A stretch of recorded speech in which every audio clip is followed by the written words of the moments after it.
You're listening to Where You Live with Gene and Tony.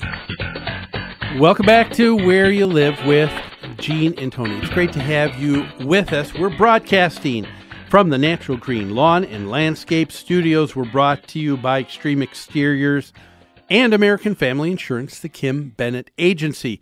Before we talk about our next issue, and this was a email written to us by one of our listeners, I want to tell all of our listeners that we've got a great resource for you. It's a bi-monthly newsletter that we put together called What's New. A lot of what we talk about on the show, we cover in further detail. People that you've heard on the show before are also writers for this newsletter as well. It's yours free. Give us a call, won't you, at New Concepts. During the week, our number is 952-922-2500. Ask for Lori. She'll make sure that you start receiving your subscription either electronically or by mail. Now, the email, Tony, that we got from a listener was asking about is there a better way to get the association dues collected into the association so that it would prevent foreclosure from taking place, and that's a noble goal to try and strive for. His thought, and I understand it, was couldn't the state set up some process for this to happen, like on property taxes, where if they have a lien for street repairs, I'm guessing, or unpaid water sewer bills, they would just tack that onto the property taxes. So I can see why his thoughts were going that direction, because HOAs are really another layer of governance over your ownership. I agree. The one thing that I'd probably first point out, though, is that it even though there are things that are set aside for what's called an escrow for taking care of insurance so that gets paid for a property. Now you're talking about your mortgage, your PITI. Yes, and also for taxes. That's done so by the lender, the mortgage company, and not by the government or by the Well, I the think city. he's talking about after the fact. For example, if you were delinquent on your property taxes or delinquent on your water sewer bill, that would be tacked on to your property tax bill. There are a couple thoughts when I was thinking about this question.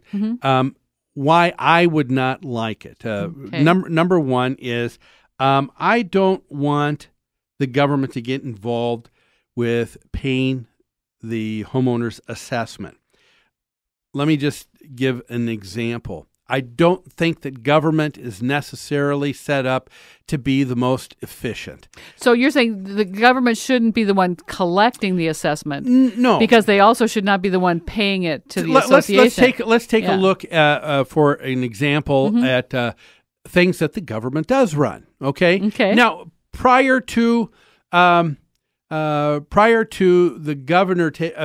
government taking control of the postage and the mail, United States mail. You're talking back before Ben Franklin? I'm talking about his time. Yes, it was privatized. The government said, yes, we need to do this. We need a mail service. We're not going to take it on personally. We're going to let it happen in the private sector. And so there were bids that people had and that they got. And so it was a privatized business. And because of that, it ran efficiently and actually made money. What happened when the government took control of it? And when did they do that? Do you know about when the government took control of it?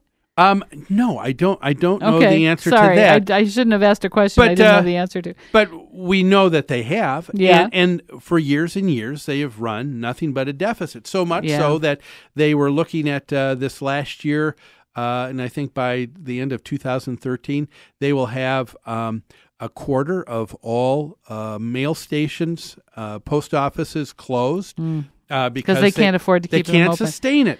The thing that I would also point out is take a look at property taxes right now.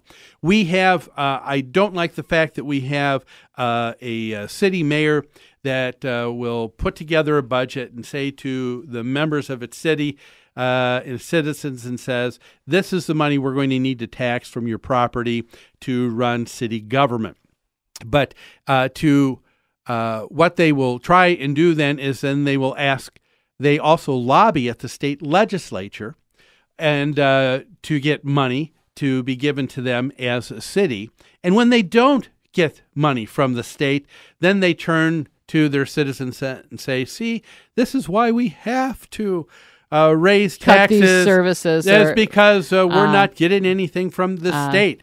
But if you take a look at every dollar from the state that goes to a city, for every dollar that the state of Minnesota collects from its citizens and turns around and gives to the city, that city only gets 64 cents of every dollar. Of every dollar. Because you're getting more government involved. And sure, there's more costs involved. There's more costs, and so it's less efficient. So your point is the government does not operate efficiently. No. Or financially soundly necessarily. Their goal is never a profit, it doesn't seem. Yeah. And if they don't have to answer to an owner or even to their customers, which they really, I don't know.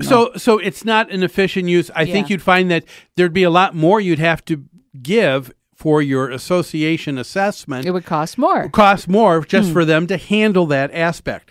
The second thing I don't like is that I don't think government does a very good job of keeping track of our money either. Let's give you another point, an example here. We are taxed for gas that we use in our cars. Okay. And we're told that tax goes for the bridges and the roads and the infrastructure needed. And the idea is if you use your car more, you're on the roads more. If you're on the roads more, you're using them more, you're paying a greater portion of that tax. So it makes perfect sense. Sounds great. I use more gas because I use my car more, so I should pay in more to maintaining the streets. That's a great idea. That's a great idea. But it doesn't happen that way. It is not. You don't have taxes for gas that are put in a separate fund just for the roads. It gets put in the general fund. How about the money that was given on that big lawsuit on smoking years ago? We were told that was supposed to go specifically for health care and education. And education. It's being used for a lot more than that. Yeah. And so as soon as government gets their hands on money, it'll go into the general pot. And I'll tell you this: if we as property management companies operated our businesses that way, it would be called commingling. It would be called illegal, and we would be put in jail. But in government, it's called basically money management. So I don't like the idea of government doing it. Yeah. The other thing is, let's take a look at the idea. Should the lender, should the mortgage company now say to the homeowner, we're taking for insurance.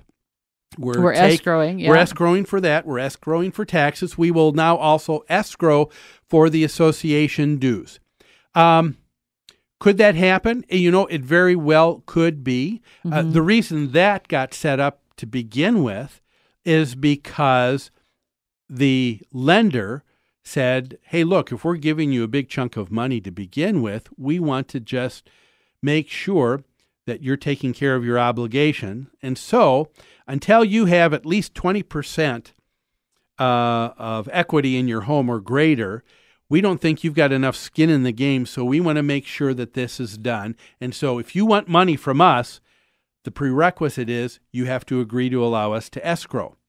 I suppose it could be the case that lenders, now because of this whole debacle and things, could eventually say, you know what, we'll do that. And if they do, by that you mean lenders may add homeowner assessments to that list of items they escrow to protect their investment. Yes. I think that's actually a very likely thing. And if it does, then even though I don't like that, that is a choice that you make if you want to borrow money from that person. And I'm okay with it because it's a contractual agreement.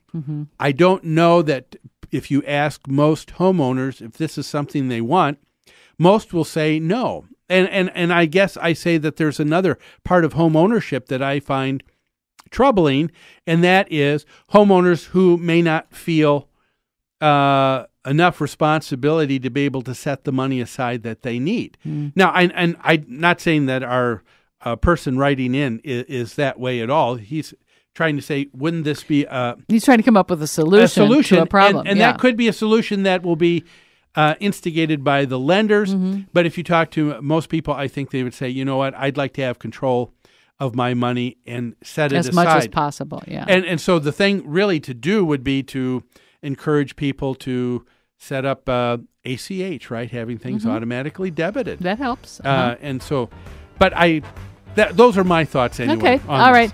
Not a great idea. Well, from my standpoint. Yeah. What do you think? We'd love to hear from you. You can tell me whether you think I'm all washed up or whether you agree with me. But we're going to take a break right now. Let's do that. Don't go away. More of Where You Live after these messages.